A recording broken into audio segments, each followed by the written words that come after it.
No ano de 1927, o Freud escreveu uma obra chamada O Futuro de uma Ilusão. Na década de 20, debate sobre Deus e religião já era bastante comum. E neste livro, o que o Freud ele faz? Ele vai utilizar das suas descobertas no campo da psicanálise e fazer uma aplicação, né? Então ele escreve sobre Deus e sobre a religião através das suas descobertas na psicanálise e ele faz um diálogo histórico-cultural a respeito de Deus e as religiões. Ele não está preocupado em provar se Deus existe ou não. Na verdade, ele nem entra nesse tema. Porque quando ele fala do futuro de uma ilusão, a ilusão são as religiões. A ilusão é Deus. E uma ilusão, ela necessariamente ela não é falsa ou ela não existe. Ela está atrelada aos nossos desejos, aos nossos sentimentos. Então, por exemplo, você pode ter um desejo de daqui 5 anos ter um carro, um apartamento. Hoje você não tem, mas você pode vir a ter. Então, a ilusão, ela está intimamente ligada à nossa subjetividade, às nossas emoções. Então, não significa que uma ilusão ela seja negativa, que ela não exista, não é isso. E qual que é o norte da obra do Freud? Freud ele começa a analisar, né? Nós somos seres sociais e o que significa ser social? Nós vivemos coletivamente e ao viver coletivamente, os seres humanos eles criam uma coisa chamada civilização. Agora, a civilização ela exerce um papel, ela tem um intuito, ela tem um interesse. O que a civilização faz? Ela tem um sentido de controle social, controle num mundo que pode ser um caos. Então, ela cria regras, ela cria normas, ela cria valores morais. E através da criação desses valores morais, ela estabelece para os indivíduos aquilo que é certo e aquilo que é errado. Então, por exemplo, vamos falar da igreja. Existem muitas pessoas que, por exemplo, acham errado casar, não casar virgem, né, a castidade. Então, não é que essas pessoas elas não tenham desejo sexual, é que elas foram acostumadas dentro do seu círculo social a um determinado ponto de vista e ela vai reprimir esses desejos. Então percebe? Ela pode ter esses desejos sexuais, mas por conta desse controle social, desses valores morais, ela está reprimindo esses desejos. Uma outra atrocidade que existe de controle social, por exemplo, o homossexualismo. A pessoa ela pode ser homossexual, mas por medo de uma punição, por medo de ser pecado, por medo do que os outros possam vir a falar, essa pessoa ela reprime esses desejos. Significa que ela não seja homossexual? Não.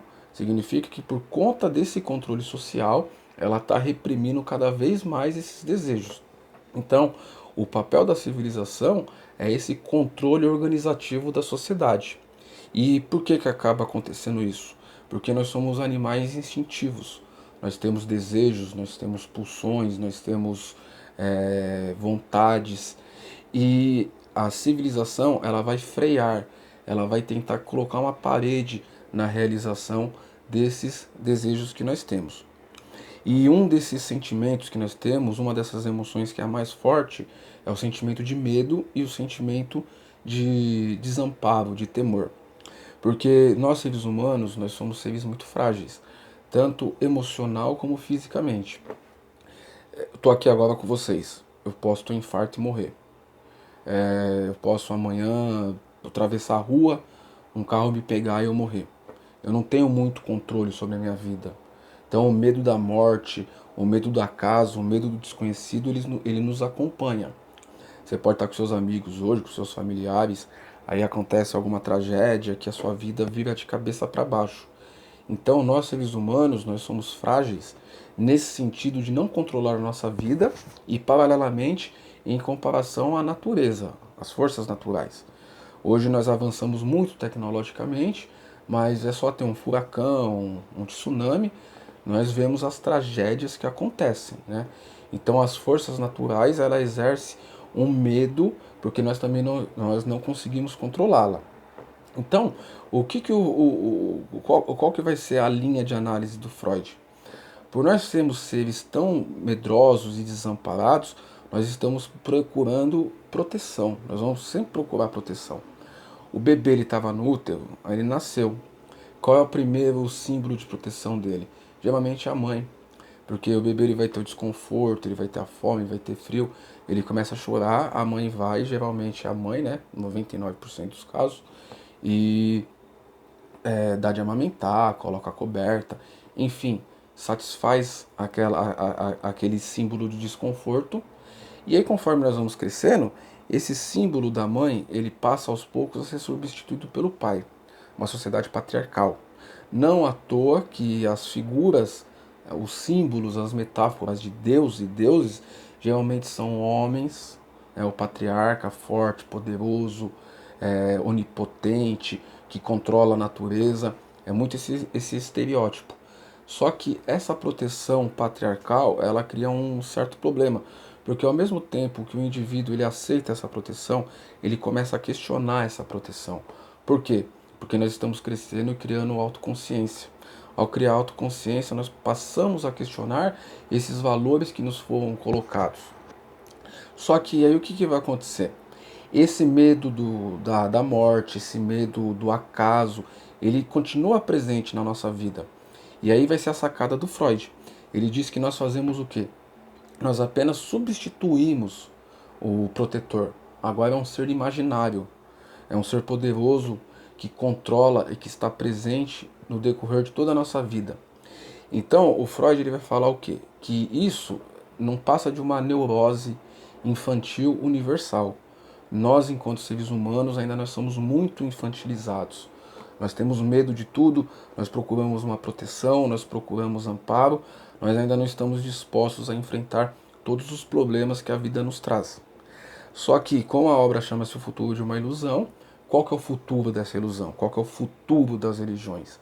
O Freud ele ainda bebe muito do iluminismo, ele é herdeiro do iluminismo. Então, através da razão, através da ciência, o progresso ele vai fazer com que as religiões paulatinamente sumam, desapareçam. A razão vai dar lugar às explicações religiosas.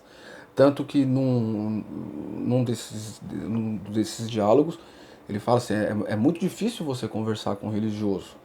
Mas por quê? Porque o religioso ele parte das suas emoções, do seu sentimento, da sua subjetividade. E quando você usa um argumento racional, essa pessoa ela não está predisposta a acreditar. Por quê? Porque ela tem a fé, e a fé é subjetiva. A partir do momento que eu questiono a minha fé, eu começo a perder fé. Ela deixa de ser fé.